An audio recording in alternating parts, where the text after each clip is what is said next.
Chapter 41, Pre-Adolescence 16. Hagakure Toru wanted to be someone who wasn't subconsciously ignored. Maybe that was why she wanted to be a hero. Attention and fame. Toru glanced at Ishin, who was finishing off his ice cream. The first and only person who could see her. Ishin glanced back, raising an eyebrow. Why are you looking at me like that? Wanna do more laps? Toru immediately shook her head. It felt weird. She wasn't used to people calling her out for staring, especially when most people couldn't even tell whether she was looking at them. Even knowing Ishin could see her didn't make it any less unfamiliar. Because, well, she was invisible. Ishin studied her for a moment. Toru looked like she was debating something internally. Want some more motivation? He asked. Toru looked up. What kind of motivation? Ishin hummed in thought. Can you keep a secret? Is this something juicy? Toru nodded rapidly. Yeah, that doesn't inspire confidence, Ishin said flatly, finishing the rest of his cone. Trust me.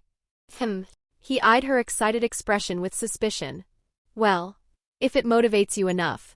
If you keep exercising until, let's say, when we graduate elementary school. What? Toru whined. That was like an entire year and a half.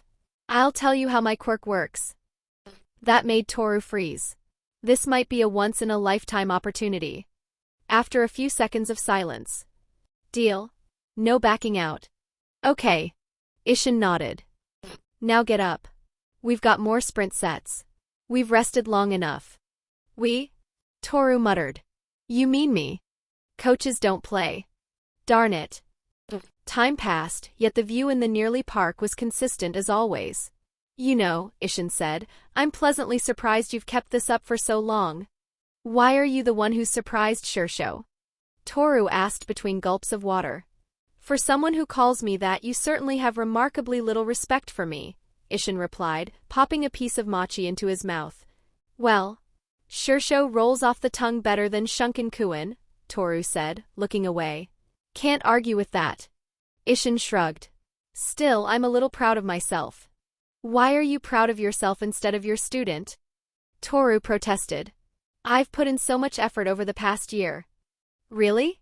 In the past year of training you, I've had to physically drag you out 59 times. We don't need to go into detail, do we? Toru interrupted, face heating up. But still, she added quickly, it's just one more year until you tell me how your quirk works, right, Shirsho? That was the deal. Ishin nodded. Have you made any progress on making me visible? Toru asked quietly. Hagakure Toru wanted to be seen. Whether that meant standing out through popularity or simply existing where others could notice her. Oh. I figured that out a while ago, Ishin said casually. Toru paused, registering what Ishin had just said. Wah. Ishin clamped a hand over her mouth. It's still morning, he said calmly. Don't disturb the neighbors. Oh. Hee sorry, Shirsho. Toru laughed sheepishly, then immediately grabbed his shoulders. Why didn't you tell me? Toru yelled angrily, shaking him. You didn't ask, Ishin replied unfazed, popping another mochi into his mouth. So can you make me visible? No. What? Why not? Toru shook him even harder. It's related to my quirk, Ishin said evenly. And I only said I'd tell you after we graduate elementary school. That was the deal. Ishin thought back to when he first started investigating Toru's quirk. He discovered how to temporarily deactivate Toru's quirk entirely by accident. After weeks of analyzing her cellular structure, he decided he needed a sample, one so small Toru wouldn't even notice. He teleported a single skin cell. And the moment he did, he could see it. What the? As stated before, Toru's mutant quirk gave all of her cells a unique membrane that refracted light, but had a limit if the light was too strong. If that limit was passed, then she would be visible. Ishin theorized that Toru might be able to store excess light and release it all at once, like a flashbang. He just didn't know how she'd do that. Quirks were bullshit like that. Maybe it was similar to how he activated his teleportation. Ishin looked at the teleported cell, now fully saturated and visible. Is this an effect of the 11th dimension? Ishin's teleportation was instantaneous within the 3rd dimension, but it still traversed higher dimensional space. Perhaps moving through 11th dimensional space possessed properties that forcibly saturated Toru's cells. So technically, if Ishin teleported Toru right now, she could be seen. However, Ishin himself didn't know the properties behind traversing the 11th dimension. He himself may be able to move through it, but he didn't know the inner workings of it. If Ishin teleported Toru and she was basically permanently visible, he basically just made her quirkless. And Ishin was actually quite partial to this invisible girl. After all, even after a year, it seemed that she was his only friend in school. So, until he made the proper precautions, he wouldn't teleport her. Interestingly enough, Toru had actually been affected by Ishin's AIM diffusion field multiple times over the year of Ishin coaching her. However, Ishin believed that since she didn't cross any distance within the higher dimensional space and only popped in and back, she didn't turn visible. Which meant movement was the key. Just consider it a graduation gift, Ishin said aloud. Is that so? Toru tilted her head, suspicious, but unable to argue. So, Ishin continued, any progress on your end? While Ishin said that he could help make her visible, he also assigned Toru a task on if she could use her quirk. After all, Ishin needed to know if Toru could control or even disperse the built-up saturation within her cells in order to determine if it was fine to make her visible. It's not that impressive, Toru said, tugging back her sleeves. She wanted to show it to Ishin after she got a little used to it and making it a little more flashier, but she wasn't very good at lying. Now suddenly on the spot without preparation, she had to make sure Ishin didn't have any high hope, just in case. Raising her arm toward the sunlight, Toru focused. A thin beam of light condensed and struck the ground. It was only slightly brighter than the sunlight hitting the ground. But Ishin froze. She can do that? He stepped closer, shrinking his domain to zoom in. Do that again. Toru blinked at his reaction, then smiled. Have I finally impressed Shirsha with my skills? Okay. Toru's cells naturally absorbed light and gained saturation. But for her to be visible, this saturation had to be egregiously high. Her cells also naturally dispersed the light after holding it in at the same time. In the sun, Toru was taking in light at a rate faster than she was losing, but only by a small amount, which wasn't even close to being enough to be visible, only gaining around 0.005% saturation every minute.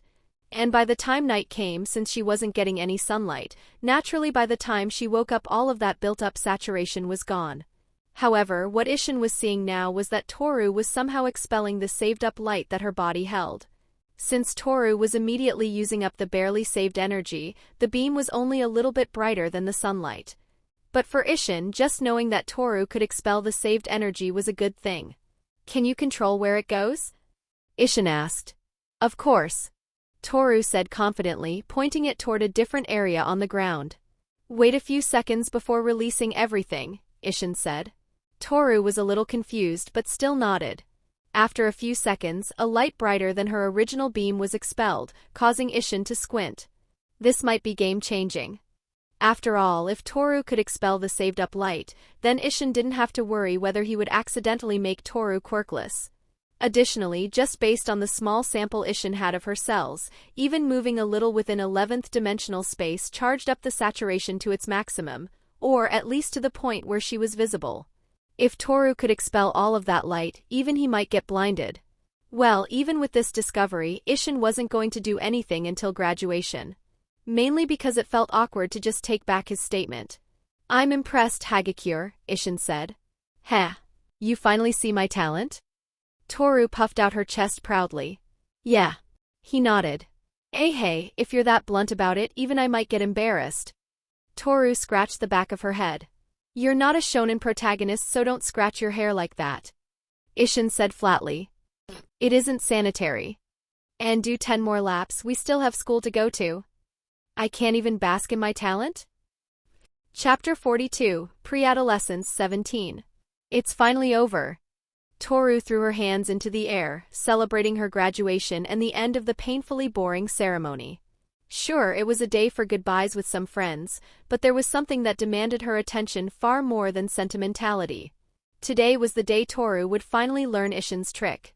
And finally see herself. For the past 2 years, Ishin had always done strange things around her. And every single time she asked how, he answered with the same infuriating one-word response. Math. Arg. Just remembering it made her blood boil. But now. Toru glanced toward Ishin, who was talking with his parents while they took photos of him holding his diploma in front of the school. Just as she was about to head over, she caught sight of something from the corner of her eye, a group of girls from another class approaching him. Does he know them? Ishin did not in fact know them. He stared at the group, particularly the girl at the front, who looked visibly nervous. Are you fucking kidding me? Shunkin-kun, do you have a moment? The girl asked, her voice wavering. Ishin opened his mouth, fully intending to say absolutely not, but a hand landed on his shoulder first. Of course Shun-kun has time, Keiko said cheerfully, then leaned in closer to whisper. At least reject her nicely, she added, her tone firm. Fine. As Ishin followed the girl toward the back of the school, there was a third presence trailing behind them. Keiko and Genzai, more observant than most people, noticed a familiar face, or rather a familiar silhouette following Ishin and the girl. Isn't that Toru-chan? Keiko whispered. Genzai nodded. With Ishin only ever making one close friend since they moved to Tokyo, it was impossible for his parents not to know about Hagakure Toru. After all, he left every morning to train with her. Toru's parents were on pretty good terms with them, mainly because both Keiko and Genzai could see them to an extent, as in know that they were there. After all, it wasn't often that they interacted with people who paid attention to them, since like Toru, they were invisible. Their quirks weren't as overwhelming as Ishin's omniscient domain, but cognition-type quirks were cognition-type quirks. They watched with mild amusement as Toru followed after Ishin. To be young. Keiko sighed. Nejire-chan might have competition, she added mentally. Shunkin-kun. The girl, whose anglerfish-like eska protruded from her head, bowed deeply, her face flushed. I like you. Will you go out with me? Huh. Never thought I'd get confessed to, Ishin thought. Is it the all-powerful looks? Despite that, he had zero intention of accepting. He didn't plan on a romantic relationship at all. Women only slowed down his resting speed. Also, he wasn't Ridius. Who cared if he was in the body of a 12-year-old? Shit wasn't an excuse to be a disgrace of a human being. Ishin shook his head. Sorry. I'm not interested. The girl's eyes widened, her expression crumpling. Why? Because I don't even know you, Ishin replied flatly. And I'm not interested. Is it because you like someone else? She asked quietly. No? Did you not hear me? I'm not interested. But instead of accepting that, she clutched her skirt tighter, voice rising. But I like you so much. Is it because of that girl who's always with you? What's so special about her? She would have been with him too if only they'd been in the same class. She was better than that invisible girl anyway. Ishin sighed. From his perspective, what others might call heartbreak just sounded like a tantrum. Like a baby crying on a plane. Annoying. This is why I hate immature kids. Also, why is Toru even eavesdropping? Ishin glanced toward the corner of the building, directly at Toru's hiding spot, before cutting the girl off. Hey. His tone shifted. Don't piss me off. The girl flinched, stepping back, but Ishin continued. I don't know you. You don't get to judge other people. And this approach is just annoying. She froze. Tisk. Ishin clicked his tongue and walked past her, turning the corner, eyes flicking to a nearby storage box. You're not Snake. Get out of the box. Silence. How about doubling your? Toru burst out immediately, rubbing the back of her head, clearly embarrassed. What a coincidence, Shirsho. I didn't know you were here. Haha. Sure, Ishin said flatly. He walked past her and Toru scrambled out of the box to follow. So, Ishin asked, why were you following me? Curiosity, she said quickly. You said you'd finally explain your quirk today. And not because I can make you visible? Well, that too. Ishin nodded. Now or later? Now, Toru blurted out, practically vibrating in excitement. Are your parents not going to be waiting for you? He asked, despite already knowing the answer. Nope. I already told them I was going to have an important conversation. She shook her head. Is that so? That sounds misunderstandable, but I will let that slide. Ishin thought but shrugged. He vanished. Toru blinked. Shirsho, you can turn invisible too? No. His voice came from behind her. She spun around. What? How'd you get there? Math. Ugh. Didn't you say that you'd explain? Toru said, frustrated. Ishin raised an eyebrow before giving an uncharacteristic amused smile. I'm completely serious. To Toru's incredulous eyes, Ishin teleported a stick into his hands and started writing on the ground. After a few seconds, the ground showed a formula. When I say everything is math, I mean it. He stepped back once he finished, tossing the stick aside. Those are letters. Toru exclaimed. That's not math. I should have expected this. Ishin rubbed the ground with his foot, erasing it. I basically input numbers into a formula. You do know what a formula is, right? Toru tilted her head. I seem to have overestimated your intelligence. Hey, we haven't even learned any of that. She complained. How do you even know this? Self-taught. Ishin responded. My quirk, mathematics, means I use mathematical formulas in order to manipulate the world around me. That's kind of anticlimactic. Toru mumbled but could only nod. Anyway, Toru said quickly, how do you make me visible? Simple. I think I told you before that your cells refract light. Toru nodded. I just have to overload it until it's visible. It was that easy? Toru looked down, questioning her entire existence. No, Ishin corrected. Standard sunlight only fills about 1.4% of your potential capacity daily, which you'd lose all of it during the night. To become visible naturally, you'd need the output of 71 times the sunlight. It's physically impossible for you. Oh. So how is math going to fix that? Toru said incredulously. By cheating. Ishin said. Do you want an explanation? Silence. Good choice. He nodded. I'll just force it to 100% instantly. Ready? Toru nodded. One more thing. Since we verified you have some control over your membrane somehow, see if you can find a way to increase or change the threshold to become invisible. Eh? Why? Do you really want to have a condition where to become invisible you have to release a ton of light? No. Toru, now silenced, shook her head. Then try. We still have a while until high school. High school? Toru echoed.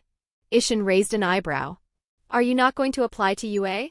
Well, I won't judge. No, I will. Toru shook her head rapidly. Okay then. I'll count down. Toru nodded. 3, 2. Without even letting it get to 1, Ishin immediately teleported Toru a millimeter forward. The distance within 11th dimensional space didn't matter. What mattered was that she moved within higher dimensional space. Hey, you didn't even Toru was about to complain, but the unfamiliarity of seeing her own arm stopped her. Toru raised a hand, looking at the pale skin in wonder, moving it around. She touched her hair, feeling it and pulling it into view, eyes wide. A pretty color. Toru poked her arm in wonder. Normally there was a dissonance as she couldn't see the arm approaching, but the synchronization of seeing her hand touch her arm and feeling it felt weird. Toru looked at Ishin, who gave her an amused look. Can you see me? Ishin scoffed, raising an eyebrow. What are you even talking about? I've always been able to see you. Chapter 43, Pre-Adolescence Epilogue. Toru looked at Ishin's blank expression, then giggled. I should have expected that reaction, she mumbled before flashing him a bright smile. Thank you, Shirsho. You're welcome. Ishin nodded. Wait, Shirsho, if you can make me visible, can't you make my parents visible too? Toru asked. Ishin shook his head. Their quirk's invisibility isn't based on light refraction like yours. Oh, yeah. Ishin shrugged. Let's head back. Your parents will probably be surprised. Toru nodded enthusiastically. Yeah. Woa. Is that the kid you want me to search? Ragdoll exclaimed from a distant rooftop, a small telescope pressed to her eye. Indeed. This is the 137th suspect I'd like you to use your quirk on, Nizu replied calmly from her right. My apologies for calling you on such short notice. It's fine, it's fine. Ragdoll waved it off. I've been curious ever since the sky egg stasis incident. Though, she tilted her head. Doesn't he look a little young? It's been about 2 years since the incident. Going by the files, shouldn't he have been around 10? She tapped a finger against her chin. Yes, I agree, Nizu said, nodding. If student Shunkan Ishin truly is Blink, then his quirk control far exceeds that of 99% of pro heroes. Over the past 2 years, the vigilante known as Blink had apprehended over 700 villains and saved countless civilians. Nejire hadn't devoted all of his attention to searching for Blink at first, primarily due to how time-consuming the process was. However, as the possible age range of suspects continued to shrink into something interesting, Nejire had steadily increased the pace of his investigation. He had initially started with university students, then high schoolers. From there, the range only decreased further. By the time the suspects had narrowed into the middle school bracket, his curiosity had fully peaked. After all, if Blink wasn't even in high school yet, there was a possibility, however slim, that they could eventually enroll at UA. The Muzutafu vigilante, Blink. Despite the sheer volume of help they provided, Blink was considered a low-profile vigilante in terms of fame. There were 2 main reasons for this. First, it was nearly impossible for civilians to film them. Second, Blink's actions were subtle and often limited to the victims themselves, allowing only fragments of information to spread by word of mouth. As time passed, residents within Blink's domain began referring to them as the Guardian of Muzutafu. After all, even the police had never officially publicized Blink's alias. Their existence was a widely known secret. The crime rate within Blink's range alone had dropped by over 98%, despite their irregular activity hours. If All Might was the reason Japan's crime rate stayed below 6%, then Blink had effectively turned their domain into a near-utopia. Despite pressure from the HPSC, almost no pro-heroes actively searched for Blink. Some vigilantes might use excessive force. Some vigilantes might do this for fame. Blink was neither. They were like a phenomenon given life. And to think they were still so young. That was why Nejire was fascinated. How could someone that young possess such precise quirk control and choose to use it this way? So why are we so far away? Ragdoll asked. They had been stationed on the rooftop for a while now. Getting a clear view of Shunkan Ishin from this distance took time, especially with it being graduation day. Ragdoll had only received preliminary information when Nejire contacted her. From what she remembered, the individual responsible for the Sky Egg stasis incident had a range of roughly 500 meters. Right now they were nearly 5 kilometers away. Based on my estimates, Nejire said, Blink's standard operational range has a diameter exceeding 4 kilometers, and it may increase further. This is simply a precaution. Whoa? Ragdoll muttered. Her search quirk had an enormous range, but it wasn't meant for combat. Even so, maintaining effectiveness over 4 kilometers? That's impressive. She hummed. Isn't it? Nejire nodded. Well, I've activated my quirk on him, so now we just wait, she said cheerfully. Indeed. Would you care to have some tea while we do? Nejire offered. Having worked with Nejire before, she knew how long his conversations could be. I already promised Mandalay I'd meet her later, aha. She slipped away awkwardly, leaving the rooftop before Nejire could logically dismantle her excuse. Nejire watched the door close, then turned his gaze back toward the distant elementary school. Am I truly that dull a conversationalist? Tokyo was full of things to do. For Ragdoll, who primarily worked in mountainous regions, visiting the city once in a while was a nice change of pace. Now in civilian clothes, Shiratoko Tomoko wandered through the streets.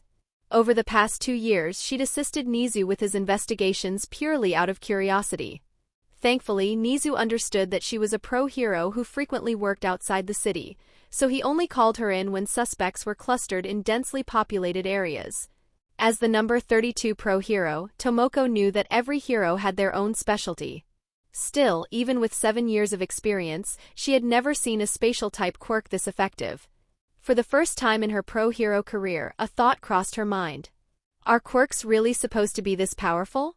And soon after, she thought of all the possible utilities. While most people would focus on combat applications, the wild pussycats immediately recognized the rescue potential. With a quirk like that, every rescue could be completed in a blink. She settled into a nearby cafe, a cup of hot chocolate latte cradled in her hands. Still, it feels weird using my quirk on a kid who's just entering middle school, Tomoko muttered before taking a sip. Since Nejire said that Blink's time of activity starts before dinner time, so I probably just have to wait a few minutes. She hummed softly, her eyes beginning to glow. Honestly, he's so young. It's probably not him.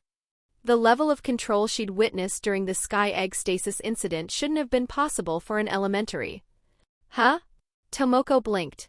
There's no weakness? For context, her quirk search allowed her to identify a person's location and their weakest point. A weakness was subjective, based on probability and vulnerability that it was possible to hit. But this was the first time she'd ever used her quirk on someone and found nothing. No weak point. Whoa, whoa, whoa! Hold up. Stop for a sec. Look, if you've already made it this far into the video and you're still here, come on, subscribe, bro. Help a brother out, man. It's one tiny click for you, but it's a massive, and I mean massive, heck yeah for me. Plus, it keeps the algorithm from thinking I'm boring, and we both know that's a total lie. All right. I'm done. I'll get out of the way now so you can get back to the good stuff. Stick around and finish listening. It's worth it. Peace. Chapter 44, Interlude. Hagakure Toru. Hagakure Toru was born invisible. That fact alone worried her parents. After all, how hard would it be to take care of a baby who seemed to disappear every time they needed to change her diaper? It was really hard. Toru was one of those rare cases where she was born with her quirk already manifested. Some kids might want their quirk to appear early, but when Toru started daycare and began interacting with toddlers her age, she learned something most children didn't have to so soon. She learned what it felt like to be ignored. For a kid who loved attention, it affected her more than she wanted to admit. Even if she didn't fully understand it at the time, the feeling stayed with her. That was why, for much of her childhood, Toru preferred staying indoors rather than interacting with classmates. She filled her time consuming media instead. Every time she turned on the television, she saw heroes, moving with confidence and surrounded by cheers and admiration, shining like beacons of light for everyone to see. And somewhere along the way, a thought quietly took form in her mind. I want to be a hero. When Toru moved to a new neighborhood, she decided this would finally be her chance to make friends. It wasn't that she was antisocial. Rather, everyone at her old elementary school assumed she was. It was hard to tell when she was talking, after all. And at that age, children didn't have much social awareness, if at all. So it was rare for someone to stop and let Toru speak. Unless she put in the effort to move around dramatically to draw attention, she had to rely on projecting her voice. And asking her to do that, especially in front of people she already somewhat knew, was nerve-wracking even for her. Still, Toru entered her new elementary school with a plan. She would make friends with the first person she met. Having a proper transfer student introduction sounded cool, too. It was the perfect chance to grab everyone's attention. As Toru approached the classroom door after the teacher told her she'd be introduced soon, she noticed an unfamiliar face nearby. Is he the other transfer student sensei mentioned? Toru thought, getting close. Maybe this should be my first friend here? Hello? No response. The boy seemed lost in thought. But Toru had already made up her mind, so she didn't give up. Hello? She watched as the boy glanced in her direction, and then met her eyes. Huh? A coincidence?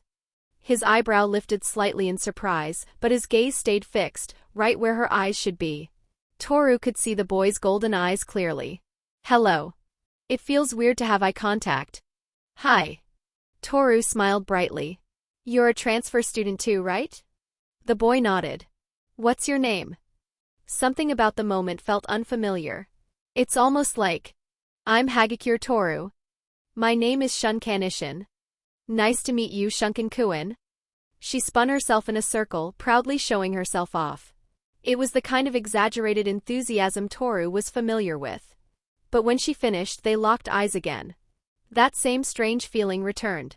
When was the last time I saw eye to eye with someone? The thought lingered. Maybe it was coincidence, but coincidences like that never lasted more than a few seconds. My quirk is invisibility, if you couldn't tell, hee. That was a good introduction if I do say so myself. But as if refusing to let things go smoothly, Ishin responded with something completely unexpected, yet something Toru could instinctively tell was genuine. I couldn't. Some people might have taken it as sarcasm. But as Toru processed his words, something deep in the back of her mind whispered the truth. He can see me? Even after some time passed, it felt unusual. With her other friends, it was more common for them to look at her collar instead of her face. But every time she was with Ishin, that unfamiliar eye contact was the norm. He could see her confused expressions. He could see her annoyed ones. He could see her smile. It just felt weird. A good kind of weird. As if she could be seen. As if she was standing on the same starting field as everyone else. It felt incomparably warm. Maybe it was a good thing that she was Ishin's only friend at school. Was that a bad thing to think? So he wants to be a hero? Toru hummed in thought. I want to be a hero too, so don't we match? After all, what differentiated school friends from real friends was whether you met outside of school or not. Toru wanted to be a hero. And she also wanted to be real friends with Ishin. So wasn't this a win-win situation for her? When Ishin agreed, she felt a level of happiness she hadn't experienced before. And when Ishin said he could make her visible, there was the obvious excitement and anticipation, and a more hidden sense of disappointment. Toru instinctively pushed that feeling away. Her dream was to be seen. It was just that being seen by only one person was a stray thought. For sure. Toru was happy. While she didn't see herself as someone who took happiness from another person's misfortune, when Ishin declined the girl's confession, a quiet sense of relief bubbled up anyway. Especially when Ishin had berated the girl for insulting her. Sure, getting caught eavesdropping was embarrassing, but who cared? She was in a good mood. Today would be the day where she could finally understand Ishin's quirk. And also, finally see herself. With the confession already failing, Toru couldn't imagine how the day could possibly get worse. Toru had always wondered how Ishin would make her visible. And whether he would do it in front of other people. Outwardly, she didn't care. But inwardly, it would be nice if Ishin were the first one to see her visible self. Even if she already knew what his reaction would probably be. So when Toru could finally see herself, there was a sense of novelty, but more than anything she wanted Ishin's opinion. Yet the words came out wrong, tangled in her emotions. Instead of, "How do I look?" she said something he would normally respond to sarcastically. "Can you see me?" She watched Ishin's expression twist in confusion, like he was looking at an idiot. Yeah. This is what I expected. Toru knew that once she became visible, people's reactions to her would inevitably change, whether it be good or bad. Yet, she knew that for one person it wouldn't. What are you talking about? Yes. This was Shirsho. No, this was the person who had always seen her true self from the very beginning. I've always been able to see you. This was the Ishin she had met from the very start. No wonder it didn't feel overwhelming. No wonder it didn't feel like the moment she dreamed of. Because her dream of being truly seen had already been granted. Chapter 45, Adolescence Prologue. As Ishin and Toru made their way back toward their parents, they first ran into Genzai and Keiko, both of whom blinked when they finally got a proper look at Toru. Is this Toru-chan? You look so cute. Keiko exclaimed. She stepped closer immediately, leaning in to admire her up close. While she knew her son had drawn Toru before and had even seen some of those sketches, there was a world of difference between a quick drawing and seeing the real thing. Did you learn how to control? Keiko trailed off, glancing at Toru's subtle look toward Ishin. Keiko shifted her gaze to her son, giving him a questioning look. Ishin responded with a small nod. Oh no. Who do I root for now? Keiko felt an unexpected wave of inner conflict. But before she could dwell on that topic further, Genzai cut in. Have you shown your parents yet, Toru-chan? Toru shook her head enthusiastically. I want to surprise them. Poor taste, Ishin thought dryly. After a bit of back and forth, the Shunkan family watched as Toru nervously made her way toward her parents. How much do you want to bet they recognize her immediately? Ishin muttered. He narrowly avoided getting smacked on the back of the head. If you dodge it one more time, I'm hitting harder, Keiko said, smiling kindly. Thwop. Ishin stayed still this time, rubbing the back of his head. Ack. Don't bet, Keiko grumbled. 5. Thwop. This time it was Genzai who winced and rubbed his head as well. The father and son duo rubbed their heads in pain, but they didn't complain. The father and son duo silently endured their punishment without complaint, eyes still trained on Toru. I am kind of curious. Keiko hummed. Want to bet, Genzai began before stopping short under Keiko's glare. Now that Toru was finally on her own, nervousness crept up on her. What if my parents don't recognize me? But before she could even raise her hand to call out, her mother, Hagakure Kiria, turned toward her, eyes widening slightly as she noticed the motion. Toru-chan? Toru lowered her hand, confused. How could she tell? You're Toru-chan, right? Kiria asked as she approached. Still feeling oddly nervous, Toru nodded. Kiria placed her hands on Toru's shoulders, studying her face as emotion welled up before pulling her into a tight hug. I can see you. Kiria had fallen in love with her husband, Tenmei, long ago, but she had always believed it was selfish of her to have a child.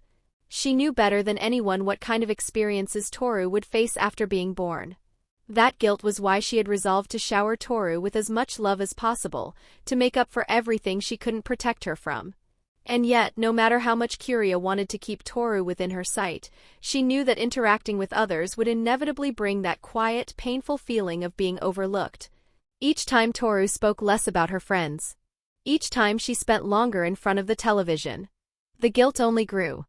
That was why, when Tenmei mentioned a promotion in another part of Tokyo, even though they didn't need to move, Kiria believed a fresh start might be better for Toru. At least before she became someone like Kiria herself had been, before meeting Tenmei. Still, Kiria wondered if she simply hadn't tried hard enough. So she began to memorize Toru's tone of voice. Her subconscious and conscious habits. Her instinctive movements. If she could predict her daughter well enough, if Toru could feel seen, would she be happier? That was why, when Kiria scanned the crowd and noticed an unfamiliar figure that somehow felt deeply familiar, she instinctively pieced everything together. Just to prove to her past self that being seen didn't always require sight. There was only one person who could have made this happen. Shunkuin. When Ishin had come with Toru one day to ask about training, Kiria hadn't agreed just to get Toru outside. Kiria could tell that he was different. When Toru first claimed that Ishin could see her, Kiria had been skeptical. But after watching them interact, even if it was only for a few minutes, it was undeniable. This child truly saw Toru. Kiria didn't know if she believed that Ishin could make Toru visible. But she believed he would be a good friend to her. Her first concern hadn't even been whether she could see visible. She was simply grateful that her daughter might finally avoid that quiet, subconscious exclusion. That was why Kiria loved Tenmei. They both empathized and related to similar experiences, so they both knew the general feeling of the other, which made them both feel seen. I need to thank Shunkuin. On the way home, Ishin couldn't help but feel a bit awkward. I didn't expect to be thanked that much. Being thanked by two sobbing parents while Toru awkwardly hovered nearby left him unsure how to react. But man, did it feel awkward. After several rounds of gratitude, the Shunkan family finally headed home. Are you going to head over to Nejire's for dinner or have a celebratory dinner with us? Keiko asked. After all, Ishin seemed to be at Nejire's every day, with only a few occasions of Nejire coming to their own house. However, if Nejire wanted to be teleported to the Shunkan house, she would need to leave her own necklace if she didn't want to trouble Ishin, which she didn't want to do. I'll call and ask after I take a bath, Ishin said, teleporting his diploma into his room before heading off. When he returned from the bath, he found Keiko and Genzai already seated on the couch, dressed as if they were about to head out. Ishin, meanwhile, was in his usual casual clothes. He looked at them, waiting for an explanation he already knew about. I'm glad you're learning, Genzai said. Keiko called Shirori while you were bathing. We decided on a group dinner for your graduation. Ishin nodded. He raised a hand to start a snapping motion. He didn't need to, but it gave his parents time to brace themselves, and it made it less surprising for both of them, so he started the habit. Snap! The moment they arrived, Ishin was immediately tackled by Nejire. Congrats on graduating, Shunchan. She practically launched herself at him, wrapping him in a tight hug. Yeah, Ishin replied. Keiko looked at the interaction she hadn't seen in a while. Who do I root for now? Chapter 46, Adolescence 1. Tomoko, who had been resting in a nearby cafe, blinked in surprise. One moment the boy was there and the next he wasn't. It was actually that boy? Tomoko shot up from her chair in shock, startling the cafe patrons and earning a few irritated glares. Aha, sorry. She muttered, quickly sitting back down. I need to call Nizu and tell him this. But judging by how far the marker had traveled, there was no way the boy was still in the prefecture. Wasn't his maximum diameter supposed to be an estimated 4 kilometers? What happened to that? Tomoko pulled out her phone and immediately placed the call. As it connected, Principal Nizu's curious voice came through the speaker. "Hello, Miss Ragdoll. Is student Shunkan Ishin a teleporter?" he asked, as if he'd been expecting this. Tomoko hesitated, searching for the right words. "I'm pretty sure he is, but your information was off. Like plus ultra off." "How curious. What do you mean by that?" "If I'm right, the kid isn't even in the prefecture anymore." "Was there any delay between teleports?" Nizu asked calmly. "No. He was just there and then he was gone like poof." Tomoko opened her map app, her brow furrowing as she tracked the brightness of the marker and referencing the map. "All the way around. Muzutafu? So we did find a teleporter then." Tomoko heard a humming noise on the other side of the call. "Is there anything else you would like to note?" "Well, when I used my quirk on him, something weird happened." "Weird?" Nizu prompted. "My quirk couldn't find any weak points on him." There was a pause. "Pardon me, Miss Ragdoll. Are you certain?" "I'm 100% sure," she said firmly. There was no way she could mistake what her quirk had, or rather hadn't shown her. "Thank you for the information, Miss Ragdoll," Nizu replied. "I will take it from here." Yeah." As Nizu ended the call, Tomoko was still staring blankly at the distant shining star, signifying Shunkan Ishin's position. "Isn't that kid kind of dangerous then? I just hope Principal Nizu doesn't do anything too drastic." Plus, did I miscalculate? Nizu stared down at his phone after the call ended. Based on the collected data, Blink's maximum teleportation range should have only slightly exceeded 4 kilometers. What Nizu had expected then was for the teleporter to move in gaps, jumping that distance repeatedly. After all, the distance from Tokyo to Muzutafu exceeded 150 kilometers. Even considering the Sky Egg stasis incident, where the subject displayed near-instant successive teleports fast enough to create a time stasis-like effect, reaching Muzutafu should have taken at least a few seconds. And yet, could there truly be 2 different teleporters? "It seems a more thorough background check is necessary," Nizu murmured to himself. "On student Shunkan Ishin. Congrats on graduating, Shunchan. You've said that 5 times already." Ishin sighed. He had already transported both his parents home after Nejire asked if he could stay over for a sleepover. Keiko, of course, would never refuse. So after Ishin teleported back with his pajamas, he now found himself sitting in Nejire's room, letting her braid the back of his hair. "So I was thinking, Shunchan," Nejire said thoughtfully, fingers working through his hair, "since I'll be going to UA next year, should I grow my hair out? Fix up my whole vibe."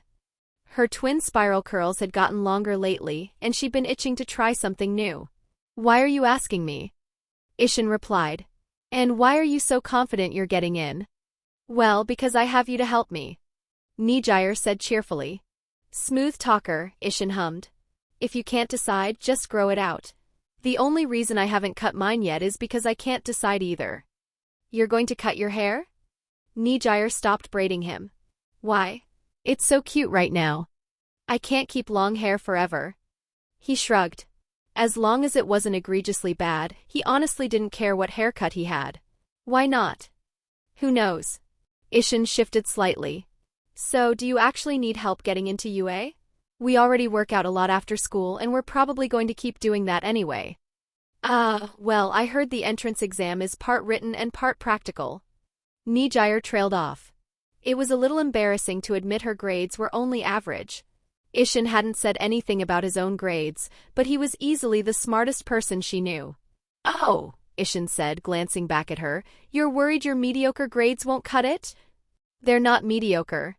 Nejire pouted. "They're perfectly fine." She finished braiding Ishin's hair into a single long braid just as a folder suddenly appeared in his hand. Nejire blinked in confusion, then froze. "That's my folder." "Shunchan, wait." She lunged for it. Ishin immediately dodged and teleported her safely onto her bed before she could hit the floor. Nejire tried once more, only to get the same result. Defeated, Nejire slumped dramatically while Ishin flipped through her test papers. "This is worse than I thought." He genuinely didn't think it was possible to score below a 60 on a middle school exam. "Aren't you Japanese?" Ishin asked, baffled. Why is Japanese your worst subject? Nejire's face burned as she looked away, like he'd just found out something deeply embarrassing. Noticing that, Ishin closed the folder and nodded. Well, your math grades are pretty high. Coming from Ishin, the one who'd taught her most of it, that was enough to make Nejire perk up immediately, shoulders lifting with pride. Hee. How could I forget Shunchan-sensei's lessons? I've heard UA's entrance exams favor the practical portion, Ishin continued. As long as your written scores aren't that bad, you'll probably be fine. But it's better to be safe than sorry. Nejire declared. I guess. Ishin muttered. But this is supposed to be a sleepover, so we can deal with that later. Yay! Nejire cheered. You don't need to be that happy about it, Ishin said flatly. Hey. Ishin ignored the awkward giggle. So what do you want to do?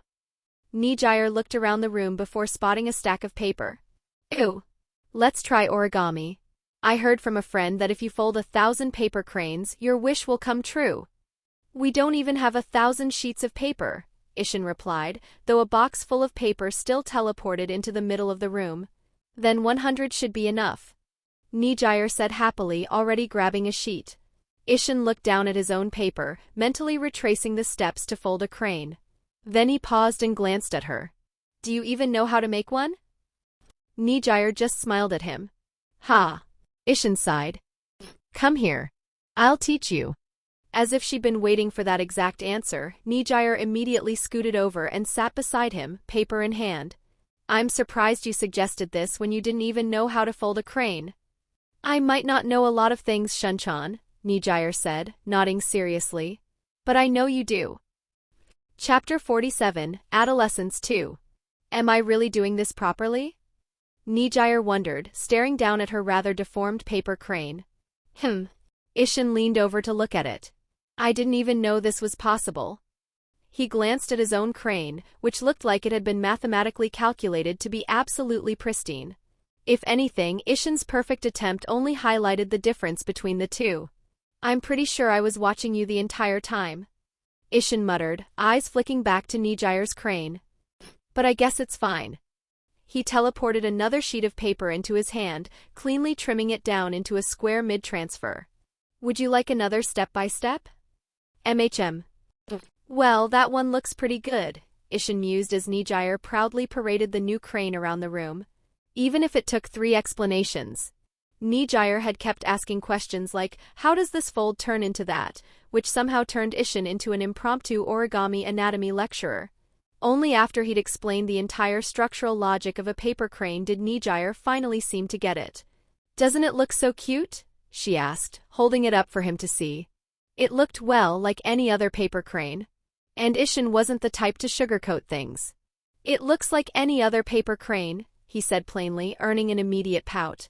Nuh. Nejire protested. It's got wabi-sabi. That's just a term people use when they can't do something perfectly, Ishin replied. He teleported another sheet of paper into his hand and a second later, it reappeared already folded into a crane. This was possible because Ishin had the ability to change the orientation of what he was teleporting, so if he calculated the orientation of the paper, then it would teleport out like a paper crane. Hey. That's cheating. Nejire accused, pointing at him. Then how are we ever going to finish 100? Ishin countered, gesturing at the small pile they'd made. It's been almost an hour and we only have 7. It's already pretty late. Nejire looked between the cranes and the still very full box of paper. Then let's just exchange cranes and call it a day. She grabbed the first one Ishin had made and shoved her own masterpiece into his hands. Sure. Ishin nodded, setting it down before heading for the door. I'm going to grab some futons from Annie to sleep on. Why not just sleep with me on the super comfortable bed, Shunchan? Nejire interrupted. Because your sleeping habits are atrocious, he said without missing a beat, hand already on the door handle. Nejire grabbed the hem of his shirt. But you graduated today. Ishin raised an eyebrow. And what does graduating have to do with your sleeping habits? She paused. Please? Ishin stared at her hopeful, pleading expression. If you think begging is going to convince me. He sighed. Then you're right. Really? Nejire immediately tackled him into a hug. Yay. Hey Shunchan. Nejire shifted so she was facing Ishin. He, meanwhile, was staring up at the ceiling. This is the 9th time you've interrupted my sleep with "Hey, Shunchan," he said, eyes still closed. Hee hee. Nejire giggled but still continued. Are you nervous about starting middle school? What's there to be nervous about? It's just elementary school but harder. Hey, that's true. Why are you so hyper? It's late. It's just that there's only one more year until high school. I'm so excited. That's still pretty far away. You do know that, right? Nah. It's not even a full year because the entrance exams are in February. Nejire exclaimed. That's true, Ishin admitted. But I'm helping you study anyway, right? Also, just 'cause you took the entrance exams doesn't mean that middle school is already over. Yep. With you there's no way I'm going to fail. Nejire smoothly ignored Ishin's second statement. Then go to sleep, Ishin said, ending the conversation. A few seconds passed. Ishin opened one eye and glanced left. Nejire was staring at him with intense focus. Too tired to deal with it, he closed his eyes again. Why'd you ignore me, Shunchan? She whispered. Just go to bed. Okay. Nejire scooted closer until she was practically glued to his side, then finally closed her eyes. Good night, Shunchan. Good night. I really don't know what I was expecting, Ishin muttered, staring at the ceiling the next morning. Clinging to him like a koala was Hado Nejire. Ishin was just about to teleport out of her grip when he paused and sighed. Don't teleport away. Nejire mumbled sleepily. I wasn't going to. Are you sure? For sure. Okay, she burrowed deeper under the blanket. Ishin thought, looking back to the ceiling, closing his eyes. He wasn't especially tired, but there wasn't much else he could do. After closing his eyes for around an hour, Ishin could hear noise outside of Nejire's room. He glanced at the door, resigned. Shiori was approaching, camera in hand. Ishin gently shook his arm, attempting to get Nejire to move. I think it's time for you to wake up. I know you're faking it, he whispered near her ear. Nejire's mouth twitched, clearly suppressing a smile. If you don't move in 10 seconds, I'm teleporting away. As if waiting for it, Nejire cracked an eye open the moment he said the words, acting as if she wasn't awake all along. Good morning, Shunchan, she mumbled, rubbing her eyes. What's the point of acting? I know you were awake, Ishin said, raising an eyebrow and gesturing to his trapped arm. And are you planning to let go? Hey. She laughed softly but didn't move. You only said I had to move, not let go. Is that so? Ishin asked. Bug. He pointed toward the ground, teleporting a nearby beetle onto Nejire's floor, without any dust. Wow, Nejire said, impressed, still refusing to release him. After all, she spent nearly her entire childhood in the forests and mountains. She wasn't scared of normal bugs at all. Nejire was scared of cockroaches, but even Ishin found them disgusting, so he wouldn't do that. At that moment, Shiori opened the door and peeked in, to see Nejire and Ishin already awake. She inwardly sighed in regret, but fully opened the door, eyes landing on the beetle. Whoa, that's a big rhinoceros beetle, Shiori mused, scooping the beetle off the floor with ease. You could probably sell this for at least 500 yen. How did it even get here? Nejire wondered. Both Shiori and Nejire turned to Ishin. I'm heading home, he said flatly. No. There's still the whole day to hang out. Nejire whined. That's right, Shunkuin, Shiori added with a nod. At least have breakfast with us. Ishin paused. Okay.